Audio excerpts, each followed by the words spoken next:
A paz do Senhor Jesus, estamos iniciando mais um Instantes Finais, a sua aula de escatologia no seu lar, e eu quero mais uma vez agradecer em primeiro lugar ao nosso bom Deus pelo privilégio de estarmos juntos mais uma vez para estudar as profecias bíblicas e os eventos escatológicos. Agradeço também ao nosso pastor presidente, o pastor Ailton José Alves, bem como a toda a equipe da Rede Brasil de Comunicação, pela oportunidade que me é facultada de poder usar esse veículo de comunicação através da TV, das redes sociais, para que possamos juntos aprender sobre o conteúdo profético das Sagradas Escrituras. E eu quero agradecer a você pela sua audiência, a você que acompanha o nosso programa pela TV ou pela internet. Muito obrigado por sua audiência, que Deus te abençoe. Que as bênçãos de Deus continuem sendo derramadas sobre a sua vida, sobre a sua família. Seja muito bem-vindo aos Instantes Finais. Quero agradecer também a você que tem enviado a sua mensagem para nós através das redes sociais. Tenho recebido mensagens diariamente pelo Facebook, pelo Instagram, pelo WhatsApp do programa, que é o 994661010. Agradeço por suas orações e pela mensagem que você tem enviado para nós. E eu gostaria de dizer que esse agradecimento não é só a minha pessoa, mas toda a equipe da Rede Brasil e com exclusividade essa equipe que coopera conosco aqui nos Instantes Finais. Você sabe que sozinhos nós não teríamos condições de apresentar esse programa, não é? Então há uma equipe na produção, né, participando, cooperando conosco, os câmeras, né? Enfim, na edição do programa, são várias pessoas que estão trabalhando em conjunto, tornando possível a apresentação e exibição desses programas. E nós, toda a equipe, nós nos sentimos felizes em receber a sua mensagem. E como nós dizemos sempre aqui, não é sempre citando aquele texto de Romanos capítulo 11, versículo 36, né? Porque dele, por ele e para ele são todas as coisas, glória, pois, a ele eternamente, né? Então a glória é para Jesus, mas é claro que essa alegria também é nossa. E no programa hoje nós estamos concluindo a temporada sobre a infalibilidade das profecias bíblicas, esse tema maravilhoso, extraordinário que estivemos estudando por mais de um ano. Foram mais de 150 programas, né, dedicados a este tema.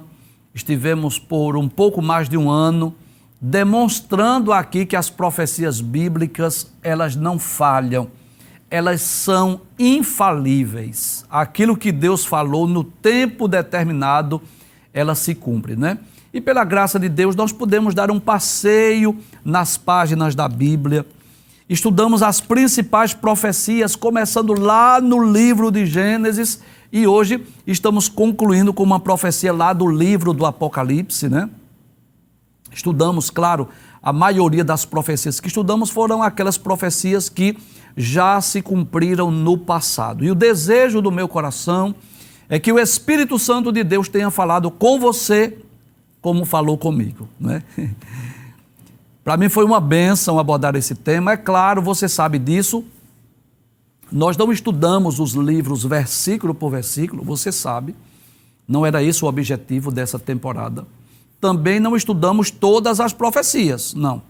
Nós selecionamos algumas profecias, aquelas que nós consideramos mais importantes, e você vai perceber isso, as profecias do Antigo Testamento, a maioria delas que nós estudamos, foram profecias que já se cumpriram no passado, e nós provamos, à luz das Escrituras, que as profecias bíblicas não falham. Quanto às profecias do Novo Testamento, nós estudamos os três grupos, né? Algumas que já se cumpriram, outras que estão se cumprindo em nossos dias e outras que terão o seu cumprimento no futuro próximo. E podemos dizer de uma forma muito clara, muito evidente, de uma forma inequívoca, que as profecias bíblicas elas não falham. No tempo determinado por Deus, no tempo oportuno, elas se cumprem. E para concluir esta temporada sobre a infalibilidade das profecias bíblicas, nós estudaremos uma profecia sobre a vinda de Cristo que está lá no livro do Apocalipse. Bem, é bem verdade que nós poderíamos estudar dezenas de profecias neste livro, que é o livro profético do Novo Testamento, né?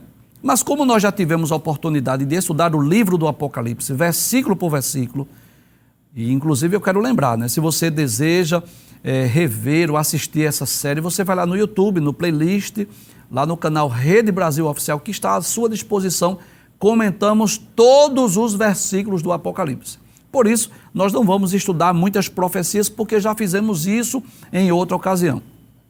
Mas nós estudaremos, né, apenas uma profecia deste livro e, de forma proposital, vamos estudar uma profecia que está no último capítulo do livro do Apocalipse, que é o capítulo de número 22. Abre a tela, por gentileza. O tema que vamos estudar hoje é sobre a vinda de Cristo. Então você vai ver aí essa imagem, claro, meramente ilustrativa. À sua esquerda, o apóstolo João recebendo as visões, as revelações do Apocalipse, escrevendo, e à sua direita uma imagem meramente ilustrativa da vinda de Jesus. E como nós fizemos, né, nos demais livros da Bíblia, antes de nós estudarmos, antes de nós explicarmos essa profecia, nós traremos algumas informações sobre o livro do Apocalipse, que é o último livro da Bíblia. O Apocalipse foi escrito pelo apóstolo João por volta do ano 95, 96, depois de Cristo, quando João estava exilado na ilha de Patmos. Nós já dissemos aqui que João, ele era pescador e foi chamado para ser um dos discípulos de Jesus, e ele foi um daqueles apóstolos que estiveram com Jesus durante o seu ministério terreno. E João era um daqueles discípulos, né, mais achegados. Haviam 3 mais achegados, que era Pedro, Tiago e João, e eu posso dizer que dos 12, João era aquele conhecido, né, como discípulo a quem Jesus amava, aquele homem que reclinava a sua cabeça no peito de Jesus. Ele que era um simples pescador, mas teve o privilégio de acompanhar Jesus durante o seu ministério terreno, de ouvir os sermões, ouvir as parábolas, de ver os milagres, presenciar milagres extraordinários. Teve a oportunidade também de ser um dos apóstolos que foi poderosamente usado por Jesus, por Deus, para escrever livros do Novo Testamento. João escreveu 5 livros, o Evangelho, né, que é o 4º livro do Novo Testamento. Ele escreveu 3 epístolas e escreveu também o livro do Apocalipse, sendo que o livro do Apocalipse foi escrito, né, já no final da sua vida, quando ele estava lá na ilha de Patmos, e tem uma visão do Cristo ressurreto. Jesus aparece a João para trazer-lhes as revelações, as profecias acerca dos tempos do fim, e João foi escolhido por Deus para registrar essas revelações do Apocalipse. Bem, esse livro ele é conhecido como o livro mais difícil da Bíblia, um dos livros mais difíceis da Bíblia. É um livro complexo, mas é um livro maravilhoso. Olha, deixa eu dizer algo aqui que alegra o meu coração. Eu fico muito feliz quando encontro algumas pessoas que dizem assim: olha, eu tinha medo, eu tinha receio de ler o livro do Apocalipse, mas assistindo os instantes finais, ouvindo as suas explicações, eu passei a amar esse livro. Que coisa boa, que coisa maravilhosa, né? Então você vai perceber no capítulo 1º desse livro, se você tiver com a sua Bíblia em mãos, você pode até acompanhar comigo um resumo desse livro do Apocalipse. Capítulo 1º, ele vai falar sobre o título, o assunto do livro, a dedicação do livro às 7 igrejas da Ásia e também a visão do Cristo ressurreto, quando Jesus aparece a João lá na ilha de Patmos. Capítulos 2 e 3 são aqueles 2 capítulos maravilhosos que descrevem as 7 cartas enviadas às igrejas da Ásia, né? Éfeso, Esmirna, Pérgamo, Tiatira, Sardes, Filadélfia e Laodiceia. Cartas essa que ainda fala conosco em pleno século XXI. Capítulo 4 é um dos capítulos mais extraordinários do livro, que é aquela ocasião em que João viu uma porta aberta no céu, ouviu uma voz dizendo: subi cá, e João foi levado em espírito ao céu e viu o trono da majestade divina, viu 24 tronos ao redor do trono de Deus. É um capítulo maravilhoso. Capítulo 5 é aquele capítulo do livro selado com 7 selos, que ninguém era digno de abrir o livro e de desatar os seus selos. E Jesus foi aquele cordeiro que foi morto para abrir o livro e desatar os seus selos. Capítulo 6 começa o que nós chamamos de período da grande tribulação, a abertura dos 6 primeiros selos.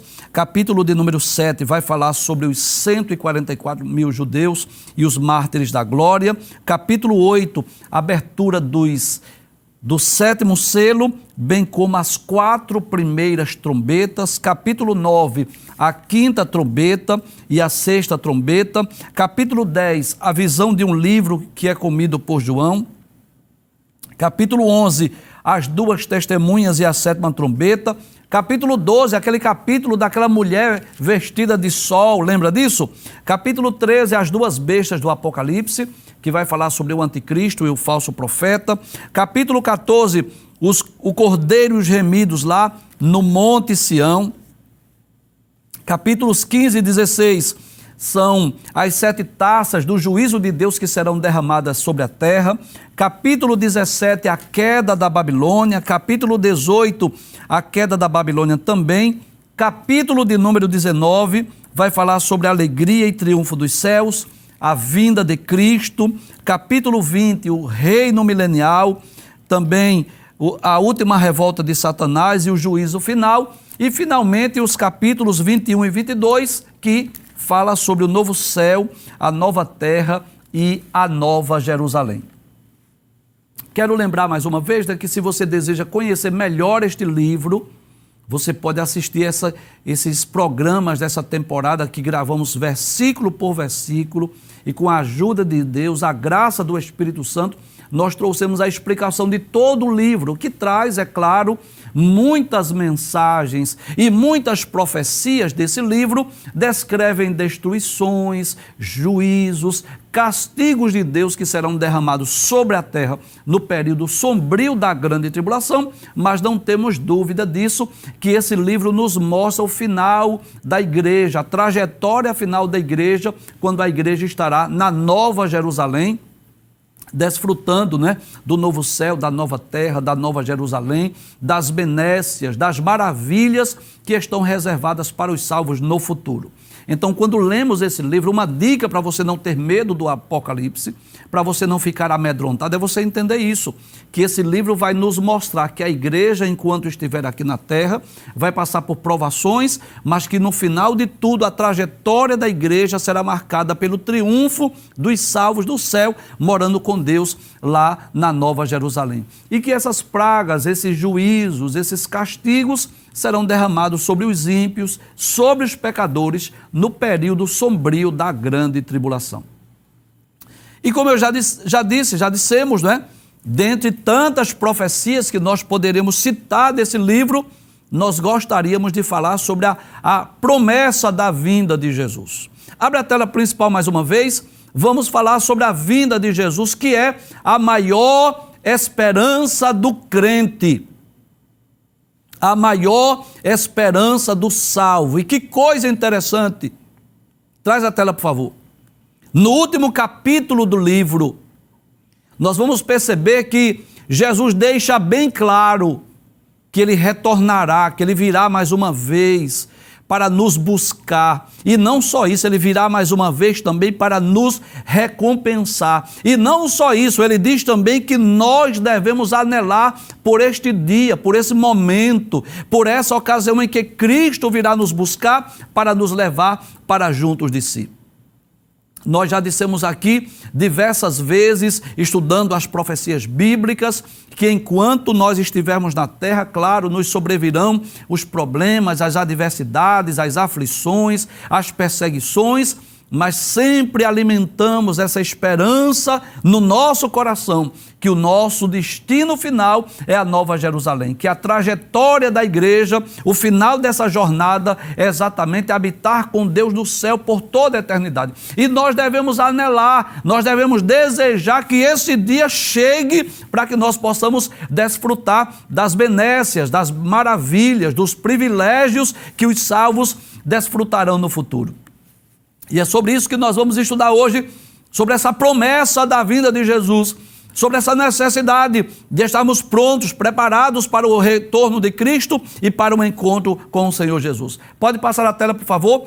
Apocalipse, capítulo 22, versículo 6, diz assim a palavra de Deus: e disse-me, ou seja, João estava ouvindo a voz de Deus falando acerca das maravilhas, daquilo que está reservado para os salvos do futuro. Aí diz assim: e disse-me, estas palavras são fiéis e verdadeiras. Que coisa interessante! O texto deixa bem claro que a palavra de Deus é fiel, que a palavra de Deus é verdadeira, que ela é digna de crédito, que eu posso crer, que eu posso acreditar, que eu não preciso temer. E nós passamos mais de um ano falando sobre isso, sobre a infalibilidade dessas profecias, que elas não falham, que elas são fiéis, que elas são verdadeiras. Vivemos em um mundo cheio de mentiras, cheio de engano, de fake news. Você vê uma notícia, você não sabe nem se deve acreditar ou não. Aquilo pode ser verdade, aquilo pode ser mentira, aquilo pode ser uma fake news. Mas quando nós lemos as Escrituras, quando nós lemos a palavra de Deus, desde Gênesis capítulo 1, versículo 1, até Apocalipse capítulo 22, versículo 21, nós podemos dar crédito, nós podemos acreditar. Seca-se a erva, caem as flores, mas a palavra do nosso Deus subsiste eternamente. E Deus faz questão de deixar muito claro, muito evidente essa mensagem, concluindo não só o livro do Apocalipse, mas concluindo a Bíblia Sagrada. Nos últimos versículos da Bíblia, Deus faz questão de relembrar que as suas palavras são fiéis, que as suas palavras são verdadeiras. E nós somos bem-aventurados quando nós lemos, quando nós cremos nessa palavra, quando nós guardamos, não é? Inclusive, são 3 bem-aventuranças logo no início do Apocalipse. Bem-aventurados os que leem, os que ouvem e guardam. Então, quem é que vai guardar esta palavra? Aquele que crê, aquele que acredita que essas palavras são verdadeiras, são fiéis, são as próprias palavras de Deus. Você sabe que quando nós lemos o Apocalipse, tem textos, João escreve, mas tem palavras que foram ditas por Jesus, palavras que foram ditas pelo anjo, palavras que foram ditas pelo próprio João, mas nós sabemos disso, que o livro é inspirado por Deus, é a própria palavra de Deus aos nossos corações, e nós somos felizes porque nós cremos e nós guardamos a mensagem, a palavra de Deus no nosso coração. Volta o texto mais uma vez, aí o texto diz: estas palavras são fiéis e verdadeiras.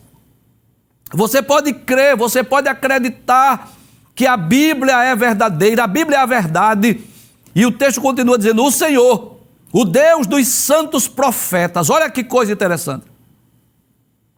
Foi o mesmo Deus, traz a tela por favor, que no passado usou os santos profetas. Lembra daquelas profecias que nós estudamos? Que não falharam, que no tempo oportuno se cumpriram as profecias. É esse mesmo Senhor, aquele que no passado levantou os santos profetas, que nas revelações do Apocalipse ele mandou um anjo. É o mesmo Senhor. O mesmo que inspirou os profetas lá no passado é o mesmo Espírito Santo que inspirou João para escrever o Apocalipse. E o mesmo Deus que deu a mensagem através dos profetas foi o mesmo Senhor que enviou também os anjos para trazer as revelações do Apocalipse. Traz a tela, por favor, mais uma vez. Aí diz: o Deus dos santos profetas. Ele enviou o seu anjo para mostrar aos seus servos as coisas que brevemente hão de acontecer. Olha que coisa interessante. O anjo aparece a quem? A João. Jesus aparece a quem? A João. Mas observe que o desejo de Deus não é trazer uma revelação só para João. Porque se aquela revelação fosse só para ele, não havia necessidade de João escrever. Não havia necessidade de João registrar. Mas observe que ele recebe a incumbência de escrever o livro. E por quê? Porque era o desejo de Deus que essa mensagem chegasse para nós. Se você ler, por exemplo, Apocalipse capítulo 1, versículo 1 também, você vai perceber isso. que o desejo de Deus é que nós conheçamos essa mensagem, essa profecia, essas visões, essas revelações do Apocalipse. Observe capítulo 1, versículo 1, diz assim: revelação de Jesus Cristo, a qual Deus lhe deu. Deus lhe deu, singular. Deus deu a João, detalhes, para mostrar aos seus servos, plural. Então Deus não queria trazer essa revelação só para João. Deus não queria que ficasse somente para João. Mas o desejo de Deus, o desejo de Jesus Cristo é que João recebesse essa revelação e ele registrasse. Inclusive no capítulo de número 1 e versículo 11 diz isso. Que dizia, não é? Ele diz no versículo 10, capítulo 1, versículo 10. Eu fui arrebatado em espírito no dia do Senhor. Então era um dia de domingo, João estava na ilha de Patmos e de repente percebe como que o seu espírito saindo do corpo. E é como se o corpo de João ficasse lá na ilha de Patmos e o seu espírito saísse dele. Aí ele diz, e ouvi detrás de mim uma grande voz, como de trombeta. Como explicar isso, professor? Como que uma voz de autoridade, uma voz diferente da voz dos seres humanos. Algumas vezes a Bíblia descreve como a voz de trovão, como a voz de muitas águas, ou como a voz de trombeta. Isso fala de quê? Da autoridade da voz que estava falando. E o que era que a voz dizia? O que vês, escreve-o no livro e envia às 7 igrejas que estão na Ásia. A Éfeso, a Esmirna, a Pérgamo e a Tiatira, a Sardes, a Filadélfia e a Laodiceia. Aí talvez você diga, então, professor, não é para nós essa mensagem, era só para as 7 igrejas, mas você sabe disso. Que essas 7 cartas que foram enviadas às igrejas foram cartas reais, cartas literais, enviadas a igrejas reais que existiam lá na região da Ásia Menor. Inclusive hoje quem vai à Turquia, ele pode ver as ruínas dessas cidades e pode visitar esses lugares que são chamados de lugares onde estavam essas 7 igrejas. Mas o pastor Abraão de Almeida, ele diz que essas cartas, elas também são proféticas. Elas apontam para períodos da história da igreja. E é muito interessante que, estudando a história da igreja, os 2 milênios do cristianismo, nós podemos também descrever ou registrar 7 períodos da história da igreja. Se você já estudou a história da igreja ou a história do cristianismo, você sabe disso. Primeiro período é a igreja apostólica, segundo período, igreja perseguida, terceiro período, igreja imperial, quarto período, igreja medieval, quinto período, igreja reformada, sexto período, igreja moderna e sétimo período, igreja pós-moderna. Então, embora houvesse uma mensagem para os destinatários originais, que eram aquelas 7 igrejas, no sentido profético e escatológico, há uma mensagem para a igreja de todas as épocas. E essas cartas, embora tenham sido recebidas por aquelas 7 igrejas, e Jesus, através das cartas, corrigiu os erros doutrinários, exortou-lhes a permanecer na fé, elogiou as suas virtudes, fez promessas para aquelas 7 igrejas, também anunciou castigos quando necessário. Essa mesma mensagem serve para a igreja de todas as épocas. Então eu posso dizer que o desejo de Deus era que esse livro do Apocalipse fosse escrito, fosse registrado e escrito para aquelas 7 igrejas, mas o objetivo de Deus é que esse livro fosse traduzido, fosse canonizado, fosse incluso no cânon e chegasse hoje em nossas mãos, porque o desejo de Deus é que nós conheçamos os eventos futuros. Deixa eu ler mais uma vez esse texto. Observe o que o texto diz, e disse-me, estas palavras são fiéis e verdadeiras. Você pode crer, confiar, acreditar, não duvide dessas palavras. Sabe por quê? Porque não são palavras apenas de um homem idoso que está lá na ilha de Patmos, não. Mas o Senhor, o mesmo Deus que levantou os profetas do passado, foi Ele que enviou um anjo para mostrar a quem? Olha que coisa interessante. Aos seus servos. A todo servo de Jesus Cristo, a todo servo de Deus, o quê? As coisas que brevemente devem acontecer. Traz a tela, por favor. E eu sempre costumo dizer isso, né? Que o desejo de Deus é revelar o futuro, porque Deus tem prazer em revelar o futuro, em dizer o que vai fazer ou o que vai acontecer, mas é desejo de Deus também que nós saibamos, que nós tomamos conhecimento, que nós venhamos estudar, ler, meditar, conhecer, compreender. Você já imaginou se a Bíblia possuísse apenas 65 livros? Se a Bíblia tivesse sido escrita até o livro de Judas, a Epístola Universal de Judas? Você já imaginou se nós não tivéssemos o conteúdo profético do livro do Apocalipse? Quantos mistérios, quantas dúvidas, quantos questionamentos, quantas doutrinas nós não deixaríamos de conhecer e quantas dúvidas viriam ao nosso coração? Mas o que foi que Deus fez? Enviou o anjo e em algumas ocasiões o próprio Jesus, porque há uma diversidade de formas da revelação do Apocalipse. Tem ocasião que é Jesus que desce até a ilha de Patmos, tem ocasião que é João que sobe para o céu, tem ocasião que é o anjo que desce, enfim. As experiências de João foram distintas, diversas. É possível que ele tenha recebido essa revelação em um período extenso de tempo, que ele não tenha recebido todas de uma só vez, para que houvesse tempo para ele registrar aquelas visões, aquelas revelações. E qual é o desejo de Deus? É que nós conheçamos. É que nós venhamos tomar conhecimento dessas mensagens, dessas revelações, das visões do Apocalipse. E você sabe disso? Que toda conclusão de um livro é aquele momento de você reforçar, relembrar, recapitular a mensagem principal. Você sabe disso.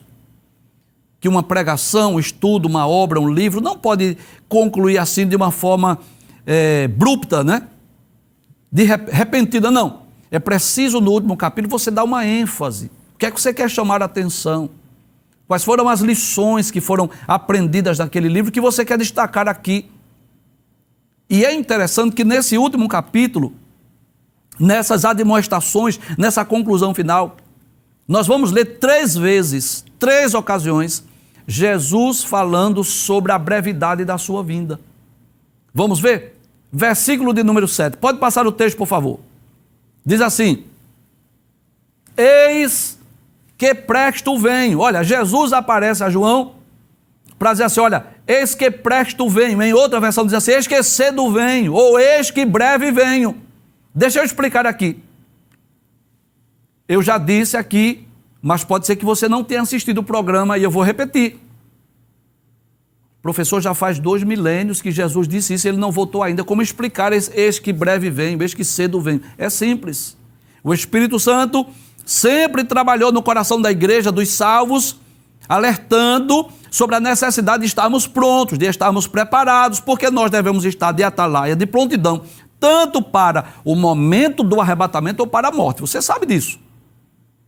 Enquanto nós estivermos vivos, podemos ser arrebatados a qualquer momento ou também partirmos para a glória através da morte. Então, se Jesus tivesse dito, olha, João, escreve aí que eu só vou voltar daqui a 2 milênios, que eu não vou voltar nem tão cedo, qual era a tendência da igreja? Viver uma vida, olha, desleixada, despreocupada, relaxadamente, negligentemente, acabava morrendo sem a sua salvação. E por isso Jesus deixa bem claro, o Espírito Santo trabalhou no coração dos crentes da igreja sobre essa expectativa de que a qualquer momento Cristo pode voltar, a qualquer momento Cristo pode vir nos buscar. E por isso que Jesus deixa bem claro 3 vezes, eis que cedo venho. Aí dentro dessa promessa, que cedo ele vem, que breve ele vem, ele tem uma mensagem de exortação para nós. Traz a tela mais uma vez, por favor. Aí ele diz, bem-aventurado, ou seja, feliz, muito feliz, aquele que guarda as palavras da profecia deste livro. Que coisa interessante.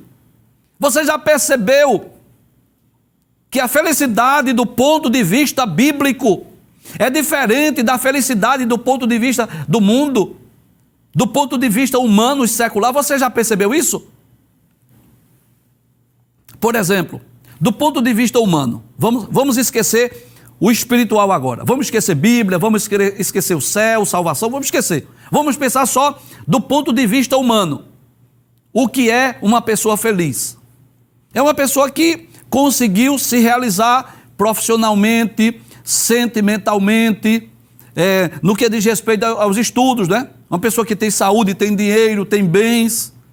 Então, a felicidade do ponto de vista humano está ligada a realizações, a posses, a conquistas.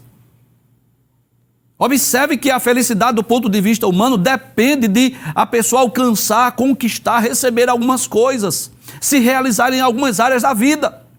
Mas do ponto de vista bíblico, o bem-aventurado, o feliz, é aquele que guarda a palavra de Deus. E guardar aí é cumprir, é obedecer. O que é feliz, o que é bem-aventurado de acordo com a Bíblia Sagrada é aquele que guarda a palavra de Deus, independente de ele ter as suas realizações aqui ou não. Então eu posso dizer que uma pessoa que é pobre, que não alcançou os seus objetivos, que talvez fez alguns concursos e não passou, que almejou uma posição na sociedade e nunca conquistou, aí para a sociedade vai dizer o quê? Que essa pessoa é infeliz, porque tentou e não conseguiu, não galgou, não alcançou, não chegou lá. Essa pessoa não é feliz, porque não tem um bom salário, porque não tem um bom emprego, porque não tem aquisições, não tem posses, do ponto de vista humano. Mas do ponto de vista bíblico, do ponto de vista divino, quem é feliz, quem é bem-aventurado? É quem cumpre, quem obedece, quem guarda as palavras. Volta o texto mais uma vez para nós lermos, por favor. Eis que presto venho, cedo venho, bem-aventurado, ou seja, feliz aquele que guarda as palavras da profecia deste livro. Professor, o senhor pode me explicar o que é guardar aí? Guardar é cumprir, é obedecer. Não é só memorizar. Memorizar é importante, mas não é tudo. Porque até Satanás memorizou a Bíblia. Lembra quando ele foi tentar Jesus? Mas ele não cumpria. Então feliz é aquele que guarda, aquele que obedece, aquele que cumpre. É aquele que tem Jesus no coração e está aguardando o grande dia do arrebatamento da vinda de Cristo. Está cumprindo os mandamentos, obedecendo a Cristo, servindo e seguindo a Cristo. Vamos para o outro versículo? Porque em cada texto desse que nós vamos estudar, só são 3 versículos, nós não vamos estudar os 21 versículos do capítulo 22, porque o tempo não permite, mas selecionamos 3 textos, 3 versículos, ou 4 aí, para estudarmos. Versículo de número 12, que é outro texto, mais uma vez Jesus faz menção à sua vinda, a brevidade da sua vinda. Mais uma vez Jesus nos ensina sobre a necessidade de estarmos de alerta, de prontidão, de atalaia. E eis que cedo venho, e o meu galardão está comigo, para dar a cada um segundo a sua obra. E o que é que Jesus está nos ensinando? Que nessa ocasião da sua vinda, ele trará consigo o galardão, trará consigo a recompensa. Nós seremos levados para o tribunal de Cristo. E esse tribunal de Cristo, você sabe disso, nós já estudamos em programas anteriores, que não é um tribunal para condenação, não é um tribunal, um julgamento para decidir sobre salvação ou condenação eterna, não. O tribunal de Cristo é um tribunal específico, onde nós iremos prestar conta das nossas obras, da nossa mordomia, do que fizemos em prol do reino de Deus, em prol do reino de Cristo, do que fizemos pelo Evangelho aqui na terra. E todo crente, todos os salvos, tanto aqueles que morreram e hão de ressuscitar na ocasião do arrebatamento, como aqueles que estiverem vivos e forem arrebatados, serão levados a esse tribunal, que é o primeiro evento após o arrebatamento da igreja. E nós seremos galardoados, seremos recompensados. Lembra das palavras do apóstolo Paulo? Segunda epístola de Paulo a Timóteo, capítulo de número 4, versículos 7 e 8, lembra disso? Quando Paulo diz assim: acabei o bom combate, acabei a carreira, combati o bom combate, acabei a carreira, guardei a fé. Desde agora a coroa da justiça me está guardada, a qual o Senhor justo juiz me dará naquele dia, e não somente a mim, mas a todos os que amarem a sua vinda. Na segunda carta de Paulo aos Coríntios, capítulo 5, versículo 10, Paulo diz que todos havemos de comparecer ante o tribunal de Cristo, para que cada um receba segundo o que tiver feito por meio do corpo, ou bem ou mal. E mal aí não é pecado, mal aí é tipo de obra, tipo de trabalho, tipo de serviço. Então, quando Jesus voltar para arrebatar a sua igreja, para nos levar para junto de si, aí ele diz assim: eu vou trazer o meu galardão e eu vou dar a cada um segundo a sua obra. Ou seja, ele vai trazer o galardão, ele vai trazer a recompensa, e no ato do arrebatamento, no momento, na ocasião do arrebatamento, nós seremos levados ao tribunal de Cristo para recebermos o galardão, a recompensa por aquilo que fizemos em prol do reino de Deus aqui na terra. Vamos para o último versículo, que é o versículo de número 20. Claro que não é o último do livro do Apocalipse, mas o último que nós queremos chamar a atenção aqui, porque o último é o versículo 21. Mas é que existe uma promessa mais uma vez. O que eu quero chamar a atenção neste último capítulo do Apocalipse, que é o capítulo 22, é que em 3 ocasiões distintas, versículo 7, versículo 12 e versículo 20, Jesus fala sobre a brevidade da sua vinda. Ele relembra, reforça a promessa da sua vinda. Aí diz assim o versículo 20: aquele que testifica estas coisas diz. Ou seja, aquele que dá testemunho dessas coisas, aquele que comprova estas palavras, aquele que confirma essas profecias, diz assim: certamente cedo venho. Como que diz assim? De uma forma clara, de uma forma evidente, de uma forma inequívoca, eu virei cedo. Como que diz assim? Estejam prontos, traz a tela. Estejam preparados. E eu não tenho dúvida do que eu vou dizer aqui, eu não tenho dúvida alguma. Mesmo Jesus falando há 2 milênios, e há 2 milênios que a igreja vem pregando esta palavra: olha, Jesus vem, Jesus vai voltar, Jesus vai retornar. Jesus disse que viria como ladrão, será repentino, precisamos estar prontos, de atalaia, de prontidão. Não tenho dúvida disso. Quando Jesus voltar, alguém vai se espantar? Não tenho dúvida alguma disso. Alguém vai se admirar: eu não sabia que seria tão rápido, eu pensei que ia demorar mais um pouco, eu pensei que seria só depois que isso acontecesse, eu estava esperando primeiro acontecer isso e isso para depois Jesus voltar. E aí nós vamos relembrar, não é? Do que dissemos, do que Jesus falou, do que a igreja pregou. Ele disse: olha, cedo venho, eis que presto venho.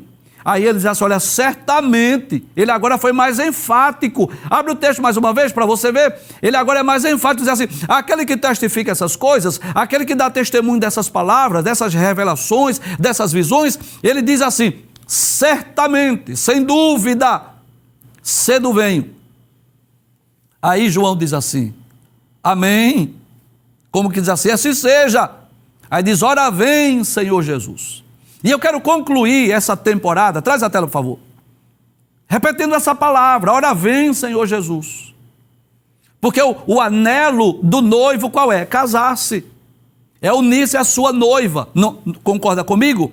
Quando o casal está noivo, que se amam, qual é o desejo? Chegar o dia do casamento. Eles se anelam, desejam, porque se amam, querem estar juntos. Então não é só o noivo, é também o sentimento da noiva. E eu posso dizer que esse sentimento de Cristo, esse desejo de unir-se à sua noiva, esse desejo de levar a noiva para os céus, para estar junto de si, deve ser também o anelo da noiva. E eu diria muito mais da noiva. Por quê, professor? Porque o noivo não está em sofrimento, a noiva está. O noivo não está sendo perseguido, a noiva está. O noivo não passa por provações, a noiva sim. Então, muito mais um desejo nosso, não só no intuito de querer fugir da prova, das lutas, do sofrimento, não é só por isso não, mas acima de tudo, o desejo de estarmos com Cristo para nunca mais nos separarmos. E por isso que o livro do Apocalipse termina assim, né? Maranata, ora vem, Senhor Jesus. Que esse seja o nosso anelo, o nosso desejo, o nosso alvo, o nosso objetivo, que Cristo venha para nos buscar, para nos levar para junto de si.